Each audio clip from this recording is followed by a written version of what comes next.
अहम खबर है, ईरानी दारुल हुकूमत तेहरान में कई धमाकों की आवाज़ें सुनी गई हैं। इसराइली जहरियत का सिलसिला जारी है। तेहरान में मुतादिद धमाकों की आवाज़ें सुनी गई हैं। ईरानी मीडिया की जानिब से ये बताया गया है। ईरान की जानिब से जवाबी कार्रवाई का सिलसिला भी जारी है। इस वक्त तेहरान में मुतादिद धमाकों की आवाज़ें सुनी गई हैं। ईरानी मीडिया की जानिब से ये रिपोर्ट किया गया है। ईरान में एयर डिफेंस सिस्टम इंतहाई फ़ाल कर दिया गया है। ये भी ईरानी मीडिया की जानिब से बताया गया था। उसके बाद तेहरान में मुतादिद धमाकों की आवाज़ें सुनी गई हैं। ईरानी मीडिया की जानिब से ये रिपोर्ट किया जा रहा है। ईरानी दारुल हुकूमत तेहरान में कई धमाकों की आवाज़ें सुनाई दी गई हैं। इसराइली जहरियत का सिलसिला जारी है और ईरान की जानिब से इसराइली जहरियत का जवाब भी दिया जा रहा है। हैफा और तल अबीब को निशाना बनाया गया है।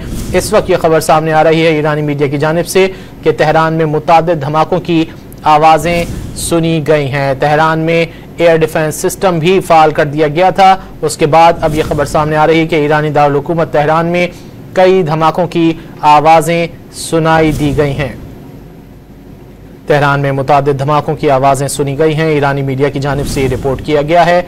ईरान का दिफाई निज़ाम फ़ाल कर दिया गया था। तेहरान में मुतादिद धमाकों की अब आवाज़ें सुनी गई हैं। ईरानी मीडिया की जानिब से बताया गया है। ईरान की जानिब से जवाबी कार्रवाइयों का सिलसिला भी जारी है। आज दिन भर इसराइली जहरियत का सामना किया और उसके बाद ईरानी दारुल हुकूमत तेहरान में कई धमाकों की आवाज़ें सुनी गई हैं।